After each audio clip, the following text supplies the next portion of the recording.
आप सभी दोस्तों का बहुत बहुत स्वागत है। आज आपके मैं बहुत ही महत्वपूर्ण मैथ के कुछ फार्मूले और उनसे संबंधित ट्रिक लेकर के प्रेजेंट हूँ। आई होप ये सेशन बहुत ही यूजफुल होने वाला है और आप सभी लोग इस वीडियो को कंसंट्रेट होकर के 2 से 3 बार वॉच करेंगे तो ये मैथ के जो फार्मूले हैं उनकी ट्रिक है तो आपके समझ में आएगी। आइए चलते हैं, सेशन को आगाज़ करते हैं, शुरुआत करते हैं और समझना है। जैसा कि पहला आयत के बारे में जानेंगे। आयत से रिलेटेड क्या फार्मूले होते हैं, कैसी ट्रिक लगती है, ये समझना है। तो आयत है क्या? तो 4 भुजाओं की वह आकृति जिसके आमने सामने की भुजाएं बराबर होती हैं उसे हम आयत कहते हैं। 4 भुजाओं की वह आकृति जिसके आमने सामने की भुजाएं बराबर होती हैं उसे आयत कहते हैं। इसका प्रत्येक कोण 90 अंश का होता है। जैसा डायग्राम में दिखाया गया है, डायग्राम है आपका ए हो गया और ये बी विकर्ण पड़ा है, तो ये आयत है। आमने सामने की भुजाएं आपस में ये बराबर हैं। जैसे ये सामने की भुजा इसके बराबर है, ये भुजा बराबर है आपकी किसके, इस भुजा के सामने। तो आइए इससे रिलेटेड इसके फार्मूले क्या हैं, कैसे सवाल में यूज होते हैं, ये समझना है। तो पहला फार्मूला है आयत का परिमाप या परिमिति बराबर। तो आयत की जो परिमिति होती है, परिमाप होता है, ये समझना है। तो लंबाई धन चौड़ाई गुणे 2, चाहिए कह लीजिए कि 2 गुणे कोष्टक में लंबाई धन चौड़ाई, ये आपका आयत का परिमाप है, परिमित है। परिमाप क्या है, किसे कहते हैं? तो जैसे मान लीजिए इस बिंदु से कोई चक्कर लगा करके ऐसे घूम करके इसी बिंदु पर आ जाए तो इस आकृति को हम क्या कहेंगे, परिमाप। ये आपका परिमाप कहलाएगा। और यदि परिमित निकालना है तो एक फार्मूला वहीं पर है, कुल लागत बटे दर प्रति इकाई। प्रति दर जो इकाई होगी तो हमें उससे डिवाइड कर देना है। नेक्स्ट फार्मूला है आयत का क्षेत्रफल बराबर लंबाई गुणे चौड़ाई। क्या होता है, लंबाई गुणे चौड़ाई। और इसका हमें क्षेत्रफल से रिलेटेड कुछ और इसका फार्मूला है, कुल लागत बटे दर प्रति वर्ग इकाई। यानी जो इसके क्षेत्रफल को बनाने में कुल लागत आएगी तो प्रति दर इकाई से हम क्या कर देंगे, वर्ग इकाई से डिवाइड कर देंगे। नेक्स्ट है आपका विकर्ण बराबर क्या होता है। तो विकर्ण आपका आयत का ये दिया हुआ है, तो विकर्ण बराबर होता है अंडर रूट लंबाई का स्क्वायर प्लस चौड़ाई का स्क्वायर। जिस प्रकार से पाइथागोरस प्रमेय में कर्ण का स्क्वायर बराबर आधार का स्क्वायर प्लस लंब का स्क्वायर, इसी तरह ये विकर्ण का स्क्वायर बराबर लंबाई का स्क्वायर प्लस चौड़ाई का स्क्वायर हो जाएगा। और जब विकर्ण से स्क्वायर हटा देंगे वर्ग तो ये अंडर रूट में चला जाएगा, तो विकर्ण बराबर क्या हो जाएगा, अंडर रूट लंबाई का स्क्वायर प्लस चौड़ाई का स्क्वायर। आई होप समझ में आ रहा होगा। चलते हैं वर्ग की ओर। तो वर्ग क्या है ये समझना है। तो वर्ग क्या है, 4 भुजाओं की वह आकृति जिसकी प्रत्येक भुजाएं समान होती हैं। 4 भुजाओं की वह आकृति जिसकी प्रत्येक भुजा समान होती है उसे हम वर्ग कहते हैं। इसका भी प्रत्येक कोण 90 अंश का होता है। तो आइए समझते हैं इससे संबंधित कुछ फार्मूले। तो आयत का क्षेत्रफल क्या होता है, आयत का क्षेत्रफल बराबर होता है भुजा का स्क्वायर। क्या होता है, भुजा का स्क्वायर। वहीं अगर दूसरा पूछे क्षेत्रफल बराबर, जैसे विकर्ण दिया हो तो विकर्ण का स्क्वायर बटे 2 करना है। यदि कुल लागत खर्च पर पूछे तो क्षेत्रफल बराबर आपका आएगा कुल खर्च बटे दर प्रति वर्ग इकाई। यानी जो भी कुल खर्च होगा उसकी दर प्रति वर्ग इकाई से डिवाइड करना। तो इस प्रकार से हमारा ये क्षेत्रफल फाइंड आउट होगा। आइए समझते हैं वर्ग का परिमाप या परिमित। तो वर्ग का परिमाप या परिमित बराबर होता है 4 गुणे भुजा, यानी एक चक्कर लगा लेना किसी आकृति का, उसका परिमाप होता है। तो परिमित बराबर हो जाएगी 4 गुणे भुजा। वहीं परिमित अगर कुल खर्च पर पूछे तो कुल खर्च बटे दर प्रति इकाई। क्या हो जाएगी, कुल खर्च बटे दर प्रति इकाई। इसमें वर्ग नहीं करना है। चलते हैं नेक्स्ट फार्मूले के ओर। अब जैसे भुजा फाइंड आउट करना है तो यदि क्षेत्रफल का हमें फार्मूला याद हो गया वर्ग के, तो भुजा भी फाइंड आउट हो जाएगी। तो भुजा हो जाएगी आपकी भुजा बराबर अंडर रूट क्षेत्रफल। क्या हो जाएगी, भुजा बराबर अंडर रूट क्षेत्रफल। वहीं अगर लंबाई पूछे तो लंबाई बराबर परिमित बटे 4 या परिमाप बटे 4। आइए चलते हैं नेक्स्ट क्वेश्चन के ओर। अगला फार्मूला है विकर्ण बराबर। तो विकर्ण बराबर आपका होता है वर्ग का अंडर रूट 2 गुणे भुजा। क्या होता है, अंडर रूट 2 गुणे भुजा। या ये कह लीजिए विकर्ण बराबर अंडर रूट 2 गुणे क्षेत्रफल। क्या होगा, अंडर रूट 2 गुणे क्षेत्रफल। चलते हैं नेक्स्ट आकृति की ओर। अब वृत्त है आपका, तो ये आपका सर्किल क्या है, वृत्त। तो वृत्त से रिलेटेड आपका क्वेश्चन समझना है। तो ये वृत्त की परिधि बराबर क्या हो जाएगी, तो वृत्त की परिधि या परिमाप कह लो या परिमित कह लो, 2 पाई आर क्या होती है, 2 पाई आर या बराबर पाई डी हो जाएगा, यानी व्यास। वृत्त की त्रिज्या बराबर क्या होती है, तो वृत्त की त्रिज्या बराबर व्यास का आधा यानी व्यास बटे 2 क्या हो जाएगा, व्यास बटे 2 अर्थात d/2। नेक्स्ट है वृत्त का क्षेत्रफल बराबर क्या होता है, तो वृत्त का क्षेत्रफल होता है पाई आर स्क्वायर, क्या होता है, पाई आर स्क्वायर। नेक्स्ट है वृत्त खंड का क्षेत्रफल क्या होगा, तो वृत्त खंड का मतलब ये है कि किसी सर्किल में एक छोटा सा भाग अगर काट दिया जाए तो उसे हम वृत्त खंड कहेंगे। तो वृत्त खंड का क्षेत्रफल बराबर क्या हो जाएगा, आपका वृत्त खंड का क्षेत्रफल है a/360 गुणे पाई आर स्क्वायर, ठीक। तो ये आपका वृत्त खंड का क्षेत्रफल है, जहाँ पर इसे थीटा होना चाहिए, तो ये थीटा बटे 360 गुणे पाई आर स्क्वायर। आइए चलते हैं नेक्स्ट आकृति की ओर। तो चतुर्भुज है, चतुर्भुज तो 4 भुजाओं से बनी आकृति जो होगी वो चतुर्भुज कहलाएगी। आमने सामने की भुजाएं इसकी बराबर होती हैं, परंतु इसका प्रत्येक कोण 90 अंश का नहीं होता। तो आइए समझते हैं समांतर चतुर्भुज का क्षेत्रफल। तो समांतर चतुर्भुज का क्षेत्रफल होता है आपका आधार गुणे ऊंचाई, क्या होता है, आधार गुणे ऊंचाई। नेक्स्ट है समचतुर्भुज का क्षेत्रफल। तो समचतुर्भुज का क्षेत्रफल होता है 1/2 विकर्णों का गुणनफल। जो भी विकर्ण आपके दिए होंगे समचतुर्भुज में, उन विकर्णों का गुणनफल कर दीजिए और आधा कर दीजिए या 1/2 कर दीजिए। नेक्स्ट फार्मूला है आपका, नेक्स्ट फार्मूला समझना है समलंब चतुर्भुज का क्षेत्रफल। तो समलंब चतुर्भुज का क्षेत्रफल क्या होता है, तो ये आपका होता है 1/2 समांतर भुजाओं का योग, समांतर भुजाओं का योग गुणे ऊंचाई, या ये कह लीजिए समलंब चतुर्भुज का क्षेत्रफल बराबर समांतर भुजाओं का योग कर दीजिए और गुणे कर दीजिए बटे 2 कर दीजिए, तो ये समलंब चतुर्भुज का क्षेत्रफल फाइंड आउट हो जाएगा, ठीक है। उसमें आपका सम चतुर्भुज में विकर्णों का गुणनफल था, यहाँ पर 1/2 समांतर भुजाओं का योग गुणे ऊंचाई है। चलते हैं नेक्स्ट आकृति को, त्रिभुज। त्रिभुज जानना है, 3 भुजाओं की आकृति को त्रिभुज कहते हैं, ठीक है। तीनों भुजाओं के कोणों का योगफल कितना होता है, 180 अंश। तो आइए समझते हैं एक एक करके। आप बड़े कंसंट्रेट भाव से वीडियो को वॉच करें, समझें और इनको अपनी कॉपी में या फेयर में नोट डाउन करें, और ये बहुत ही यूजफुल है, आपके किसी भी एग्जाम में महत्वपूर्ण भूमिका निभाएंगे। 2 से 4 आप देख लेंगे तो सारे फार्मूले आपको रट जाएंगे।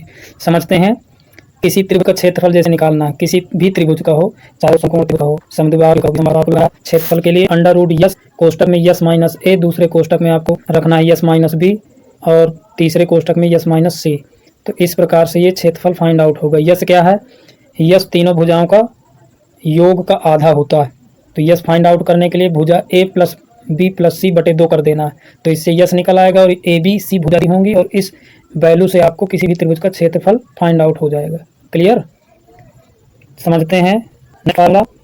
तो ये है आपका समबाहु त्रिभुज। समबाहु त्रिभुज किसे कहते हैं, जिसकी तीनों भुजाएं आपस में बराबर होती हैं, समबाहु त्रिभुज कहलाता है। जैसे ABC, ये भुजा ये भुजा ये भुजा तीनों आपस में समान है, तो समबाहु त्रिभुज का क्षेत्रफल क्या हो जाएगा, तो √3/4 गुणे भुजा वर्ग। तो √3 लेना है, अब बटे में क्या करना है 4 और गुणे भुजा कर देना है। क्लियर, इससे जो है किसी भी सवाल का आंसर समबाहु त्रिभुज के क्षेत्रफल से रिलेटेड निकल आएगा। नेक्स्ट समझते हैं समबाहु त्रिभुज का लंब। तो समबाहु त्रिभुज का अगर लंब हमें फाइंड आउट करना है, लंब ये जैसे BC भुजा के बीचों बीच जो भुजा डाल दी जाएगी, तो लंब फाइंड आउट करने के लिए क्या करेंगे, √2 गुणे भुजा। क्या करेंगे, त्रिभुज का लंब फाइंड आउट करना है, √3/2 गुणे भुजा। नेक्स्ट फार्मूला समझते हैं समद्विबाहु त्रिभुज। समद्विबाहु त्रिभुज किसे कहते हैं, जिसकी 2 भुजाएं क्या आपस में बराबर हों, एक भुजा भिन्न हो, हम समद्विबाहु त्रिभुज कहते हैं। तो समद्विबाहु त्रिभुज का क्षेत्रफल होता है 1/2 आधार गुणे ऊंचाई। क्या होता है, 1/2 गुणे आधार गुणे ऊंचाई, या ये कह लीजिए आधार गुणे ऊंचाई आधा कर दीजिए यानी बटा 2 कर दीजिए। नेक्स्ट समकोण त्रिभुज क्षेत्रफल। समकोण त्रिभुज किसे कहते हैं, एक कोण कम से 90 अंश का हो, उसे समकोण त्रिभुज कहते हैं। तो इसका फार्मूला क्या है क्षेत्रफल का, तो इसका भी फार्मूला समद्विबाहु त्रिभुज का और समकोण त्रिभुज का एक ही है। तो समकोण त्रिभुज का क्षेत्रफल क्या हो जाएगा, 1/2 गुणे आधार गुणे ऊंचाई। आइए चलते हैं नेक्स्ट टॉपिक की ओर। टाइप 1 में समझना है, कुछ आपके अंकगणित से रिलेटेड कुछ फार्मूले ट्रिक्स हैं तो समझना।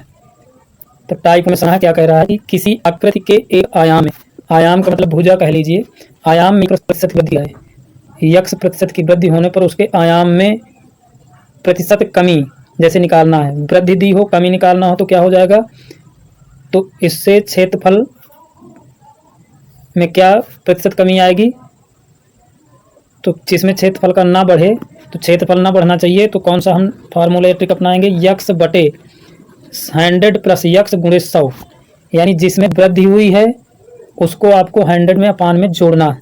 ठीक है, इस प्रकार से उसके क्षेत्रफल में कोई वृद्धि नहीं होगी। तो ये याद रखना, जब वृद्धि दिया हो तो नीचे 100 में जोड़ना है और गुणे 100 करना है, यानी x अपान 100 प्लस x गुणे 100। अब वहीं यदि अगर कमी कहे तो माइनस कर देना है। किसी आकृति के एक आयाम में x प्रतिशत की कमी होने पर उसके दूसरे आयाम में प्रतिशत वृद्धि, जिससे क्षेत्रफल ना घटे, यानी क्षेत्रफल में कमी ना आए। तो कमी ना आए के लिए क्या करेंगे, x अपान 100 माइनस x गुणे 100।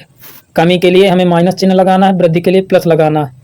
और x आपका ऊपर रहेगा और नीचे आपका 100 माइनस x और गुणे में रखना है 100। वृद्धि का होगा तो प्लस कर देना। चलते हैं नेक्स्ट एग्जाम्पल के माध्यम से इसमें समझ लीजिए। किसी आयत की लंबाई में 25% की वृद्धि कर दी जाए। कितने प्रतिशत की वृद्धि कर रहा है, 25% की वृद्धि कर दी जाए। उसकी चौड़ाई में कितने प्रतिशत की कमी की जाए कि क्षेत्रफल में कोई कमी ना हो। इंपॉर्टेंट क्वेश्चन है, अक्सर ये क्वेश्चन पुटअप होता है। तो आइए समझते हैं। वृद्धि के लिए हम 100 में 25 प्लस करेंगे, तो ये जो वृद्धि दिया है तो कमी ज्ञात करने के लिए कि कमी ना हो, अंतर ना आए, तो यक्स का मान ऊपर रख दीजिए 25, ये 25 रख दिया गया और नीचे 100 प्लस 25 कर दीजिए मल्टीप्लाई में 100, और इसको अब कट कर लेना है। तो जब हम कट करेंगे तो ये आपका आ जाएगा कितने परसेंट, 20%, यानी 20% की कमी होगी। आइए चलते हैं नेक्स्ट। टाइप 2 समझना है। किसी आकृति के एक आयाम में x प्रतिशत की वृद्धि या कमी हो, वृद्धि हो या कमी हो तथा दूसरा आयाम अपरिवर्तित रहे तो उस आकृति के क्षेत्रफल में x प्रतिशत की वृद्धि या कमी होगी। यानी जितने प्रतिशत की वृद्धि या कमी होगी उतने ही प्रतिशत का क्षेत्रफल में कमी या वृद्धि होगी। ये पॉइंट आपको याद रखना है, नोट डाउन करना है, इंपॉर्टेंट। नेक्स्ट क्या कर रहा है कि किसी आकृति के एक आयाम में x प्रतिशत की वृद्धि तथा दूसरे आयाम में x प्रतिशत की कमी कर दी जाए। उसमें यह लगा था, इसमें कह रहा है एक में कमी और एक में वृद्धि कर दी जाए तो क्षेत्रफल में हमेशा कमी ही होगी। क्या पॉइंट कह रहा है, हमेशा क्षेत्रफल में कमी ही होगी। अब कमी को फाइंड आउट करने के लिए हम क्या करेंगे, a का स्क्वायर कर देंगे अब बटे 100 कर देंगे, प्रतिशत चिन्ह लगा देंगे। तो इस प्रकार से आपका कमी फाइंड आउट हो जाएगी। क्लियर, तो ये ध्यान देना है। उसमें यह शब्द लगा है, कमी या वृद्धि का है, और इसमें वृद्धि और कमी की बात हो रही है। एग्जाम्पल के माध्यम से समझना है। यदि किसी आयताकार खेत में केवल चौड़ाई में कह रहा है 30% की वृद्धि कर दी जाए तो उसके क्षेत्रफल में कितने प्रतिशत की वृद्धि होगी, हो जाएगी या होगी। तो जितना कह रहा है क्षेत्रफल में उतने की ही वृद्धि हो जाएगी। तो कितने की वृद्धि हो जाएगी क्षेत्रफल में, 30% की ही वृद्धि हो जाएगी। ये हमारा आंसर है। क्लियर, चलते हैं नेक्स्ट।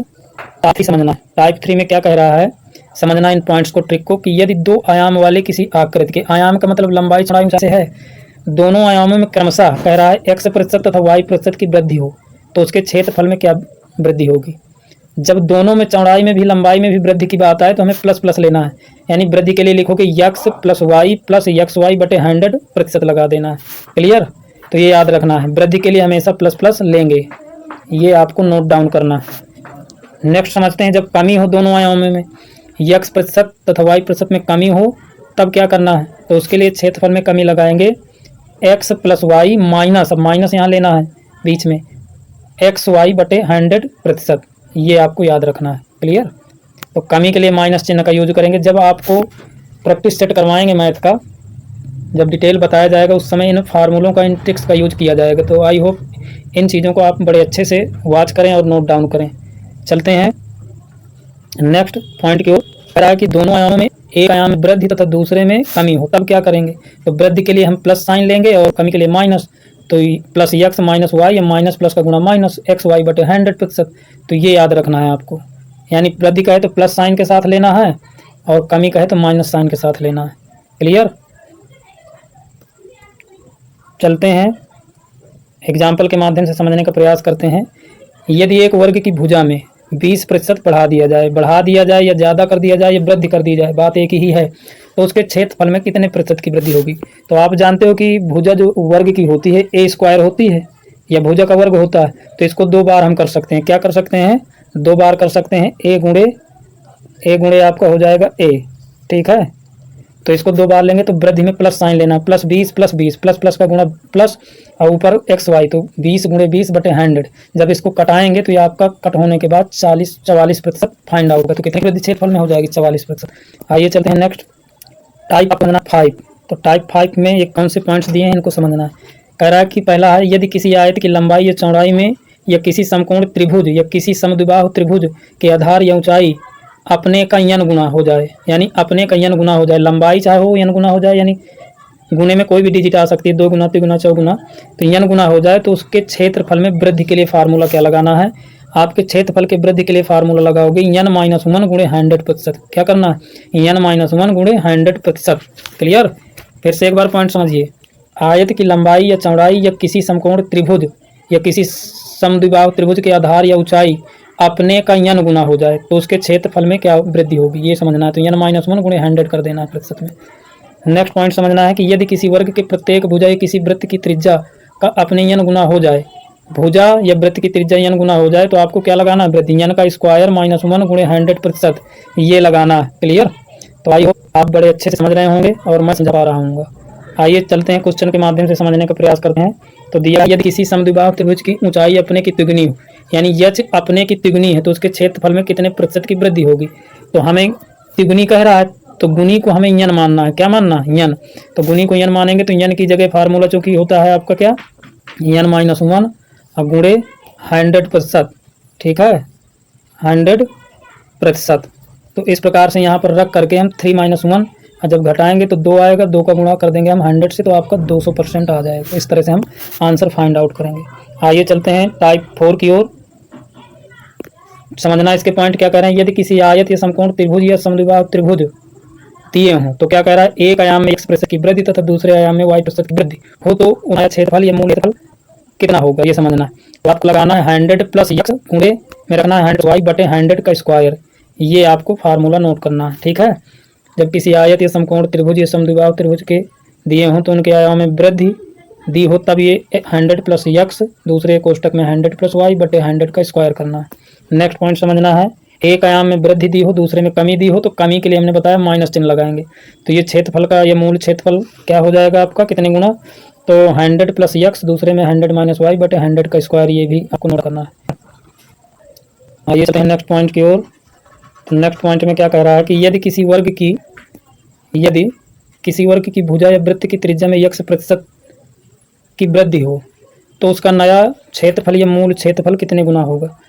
तो इसमें क्या वर्ग में वृत्त की त्रिज्या आपको लगाना है 100 + x का होल स्क्वायर बटे 100 स्क्वायर, ये आपको लगाना है क्षेत्र से कितना होगा, तो ये फार्मूला करना क्या, 100 + x का होल स्क्वायर बटे 100 स्क्वायर। नेक्स्ट पॉइंट क्या है, पॉइंट सुना आपको, किसी वर्ग की त्रिज्या x की कमी लगाना है तो नया क्षेत्र मूल क्षेत्र कितना गुना, तो हम मान के x आप नोट करना है। जब चीज मैथ की चलेगी, प्रैक्टिस करवाई जाएगी, इतिहास ली जाएगी, उससे बहुत ही यूजफुल होंगे और समझने में बेहद आसानी। एक एग्जाम्पल माध्यम से प्रयास करना है। एग्जाम्पल दिया है कि यदि किसी आयत मैदान की लंबाई तथा चौड़ाई के अनुसार नया क्षेत्रफल का क्षेत्रफल मूल आयत के क्षेत्रफल से कितना गुना होगा। नया आयत का क्षेत्रफल मूल आयत के क्षेत्रफल से कितना गुना होगा, तो कह रहा है तो दोनों गुना, तो एक कोष्टक में लेंगे 100 + 50 या दूसरे में लेंगे 100 + 30, जोड़ देंगे, इनका मल्टीप्लाई करा देंगे, 100 स्टार्ट कर देंगे तो आप कटने के बाद साल करने के बाद हो जाएगा कितना, 1.95। क्लियर। चलते हैं कुछ और से। इसके पॉइंट्स क्या कह रहा है कि यदि लंबे b इकाई चौड़े की सड़क मैदान के बीचों बीच a इकाई चौड़ाई के 2 लंबवत रास्ते एक दूसरे को समकोण करते हैं तो रास्ते का क्षेत्रफल, कहने का मतलब यह है कि ये कोई आयत दे दिया है, मैदान खेत दे दिया और उसके बीचों बीच में किसी इकाई और इकाई पर आपके रास्ते बनाने हो कटे तो रास्ते का क्षेत्रफल का फार्मूला याद रखना है। जैसे दिया है आपका ABCD और इसके AB के बीचों बीच आपका एक रास्ता ये हुआ, क्या हुआ, एक रास्ता ये है आपका और एक, तो इस रास्ते का क्षेत्रफल निकालने के फॉर्मूला देंगे तो याद रखना है आपको ए क्या है, ये रास्तों की चौड़ाई, तो a गुणे कोष्टक में l b यानी लंबाई का समानुपाती और माइनस a रास्ते के क्षेत्रफल a गुणे कोष्टक में l + b - a, क्या है रास्ते की चौड़ाई और क्या है रास्ते को छोड़कर आयताकार मैदान के शेष क्षेत्रफल। रास्ते को छोड़कर अगर आयताकार मैदान का शेष क्षेत्रफल निकाल हो तो हमें करना क्या है, शेष निकालने के लिए तो शेष क्षेत्रफल आपका फाइंड आउट होगा l - a - b, यानी जो लंबाई आपकी दी है उसमें a को माइनस करना है, उसी लंबाई में b को माइनस करना है, आपस में गुणा कर देना है। आइए समझते हैं क्वेश्चन के माध्यम से, सवाल के माध्यम से। कह रहा है कि एक मैदान जिसकी लंबाई तथा चौड़ाई क्रमशः 60 मीटर, लंबाई 60 मीटर, चौड़ाई 40 मीटर है, के बीचों बीच 5 मीटर का रास्ता बनाया गया है। चौड़ाई के 2 रास्ते एक दूसरे को समकोण पर काटते हैं तो रास्ते का क्षेत्रफल, तो हमने क्या बताया था, ए रास्ते की चौड़ाई है तो ए बराबर कितना दिया है आपका, ए बराबर दिया है 5 मीटर, कितना दिया है 5 मीटर। क्लियर। अब उसी ट्रिक में ये फार्मूले में आपको रख देना है वैल्यू, तो रास्ते का क्षेत्रफल आपका क्या हो जाएगा, ए का मान 5 कोष्टक में 60 + 40 - 5। इनको सॉल्व जब करेंगे तो हमारे रास्ते का क्षेत्रफल कितना निकल आएगा, 475 वर्ग मीटर। कितना निकलेगा, 475 मीटर। आगे चलते हैं। नेक्स्ट टाइप 7 समझना है। टाइप 7 में कह रहा है, तो टाइप 7 में कह रहा है कि यदि किसी आयताकार मैदान चारों एक चौड़े के रास्ते बने, अब आयताकार मैदान की चौड़ाई तथा मैदान की लंबी चौड़ाई क्रमशः यल तथा बी हो, तब रास्ते तब क्या करेंगे ये समझना है। तो आइए ये रास्ता अंदर की ओर बना हो, तो यदि रास्ता अंदर की ओर बना हो तो रास्ते का क्या हो जाएगा, तो 2 गुणे ए में L plus B minus 2a। उसमें सिंगल करते थे, क्या करना, 2a लेना, 2a गुणे कोष्टक में यल plus B minus 2a। Next रास्ते को छोड़कर मैदान क्षेत्रफल ज्ञात करना। रास्ते को छोड़कर मैदान का, तो उसमें a घटाते थे लंबाई चौड़ाई में, इसमें 2a घटाएंगे, तो शेष क्षेत्रफल क्या हो जाएगा आपका, l माइनस 2a गुणे a कोष्टक में b माइनस 2a। इस प्रकार से हम रास्ते को छोड़कर मैदान का क्षेत्रफल फाइंड आउट कर सकते हैं। नेक्स्ट, यदि रास्ता बाहर की ओर बना हो, तो यदि रास्ता ये बाहर की ओर बना है तब क्या करेंगे, तो रास्ते का क्षेत्रफल हो जाएगा आपका प्लस में 2a गुणे कोष्टक में क्या हो जाएगा, l plus b plus 2a। इससे रास्ते का क्षेत्रफल फाइंड आउट होगा यदि रास्ता बाहर की ओर बना हो तो। नेक्स्ट, रास्ता सहित मैदान का क्षेत्रफल कितना हो, रास्ता सहित मैदान का क्षेत्रफल, तो आपको करना क्या है, 2a प्लस करना है लंबाई चौड़ाई में, तो एक कोष्टक में यल प्लस 2a गुणे b प्लस 2a। आइए एग्जाम्पल के माध्यम से समझते हैं। क्या कह रहा है कि 30 मीटर लंबे तथा 20 मीटर चौड़े, एक 30 मीटर लंबाई है उसकी और चौड़ाई 20 है, एक आयताकार मैदान के चारों ओर अंदर की तरफ कह रहा है, तो माइनस लेना है कोष्टक के अंदर की तरफ 5 मीटर चौड़ा रास्ता बना है, तो रास्ते का क्षेत्रफल a बराबर कितना दिया है, 5। तो फार्मूले में हम रखेंगे रास्ते का क्षेत्रफल बराबर 2a कोष्टक में l plus b minus 2a होता है, तो रखेंगे 2 गुणे 5, चौड़ाई 5 है रास्ते की, कोष्टक में 30 + 20 माइनस 2a 2 × 5। इसको जब सॉल्व करेंगे हम तो हमारा आंसर के रूप में कितना फाइंड आउट हो जाएगा, 400 वर्ग मीटर। तो रास्ते का क्षेत्रफल कितना आ गया, 400 वर्ग मीटर। नेक्स्ट 8वां टाइप समझना है। 8वें में क्या कह रहा है, इसके पॉइंट समझना है। अगर वीडियो आपको पसंद आ रहा है तो मेरे चैनल इसके स्टडी आइकन को आप लोग सभी सब्सक्राइब करें, बेल आइकन दबाएं, लाइक कमेंट्स करें, कमेंट्स में अपने सुझाव ज़रूर दें कि किस टॉपिक में आपको वीडियो चाहिए। और ये जो भी क्लासें आपको दी जा रही हैं, अगर आप लोगों को सपोर्ट साथ मिलेगा तो कंटिन्यू ये क्लासें चलती रहेंगी, जो कि पूरी तरह से फ्री हैं, किसी प्रकार का कोई चार्ज नहीं है। बस हम चाहते हैं कि आप लोगों को अपना सपोर्ट प्यारें, साथ दें, लाइक करें और सुझाव के रूप में अपने कमेंट्स जरूर दें। तो आइए समझते हैं पॉइंट इसका क्या कह रहा है कि यदि यल इकाई भुजा वाले किसी वर्गाकार मैदान के चारों ओर a इकाई चौड़ाई का रास्ता बना हो, तो अब वर्ग की बात कर रहा है, तो इसमें क्या है समझना। यदि रास्ता अंदर की ओर बना हो तो क्या करेंगे, यदि रास्ता अंदर की ओर बना है तो आपको करना है 4a गुणे l माइनस a। a क्या है, रास्ते की चौड़ाई है, क्या है, रास्ते की चौड़ाई, तो इसको आपको नोट डाउन करना है। नेक्स्ट पॉइंट क्या कह रहा है, यदि रास्ता बाहर की ओर हो, तो बाहर की ओर हो तो प्लस करना है, अंदर की ओर हो तो माइनस करना है, तो रास्ते का क्षेत्रफल हो जाएगा आपका 4a गुणे l प्लस a, ये याद रखना है। नेक्स्ट एग्जाम्पल के माध्यम से समझना है। 30 मीटर भुजा वाले एक वर्गाकार क्षेत्र के चारों ओर बाहर 2 मीटर चौड़ा एक रास्ता बना हुआ है, तो रास्ते का क्षेत्रफल, तो a कितना दिया है, a आपका दिया है आपका कितना, a दिया है आपका 2 मीटर और भुजा कितनी दी है 30 मीटर, तो उसी फार्मूले में रखना है। तो रास्ते का क्षेत्रफल 4 गुणे 2 कोष्टक में 30 + 2, और इसको जब सॉल्व करेंगे तो हमारा आंसर के रूप में फाइंड होकर के आएगा 256 वर्ग मीटर। क्लियर। तो ये सेशन कैसा लगा आप कमेंट्स में ज़रूर अपने सुझाव दें, और बहुत ही यूजफुल ये फार्मूले हैं, जो कि यहाँ से इन फार्मूलों पर आधारित क्वेश्चन बनता ही बनता है किसी भी वनडे एग्जाम में। तो आप सभी लोग किस टॉपिक में चाहिए वीडियो आप ज़रूर लिख करके भेजें। मैं आप सभी को दिल से धन्यवाद देता हूं जो आपने मेरा वीडियो वॉच किया, और आपसे मैं विदा लेना चाहता हूं। नेक्स्ट सेशन में बहुत ही ज़बरदस्त तरीके से आपके समक्ष टॉपिक लेकर के प्रेजेंट होऊंगा। जय हिंद, वंदे मातरम।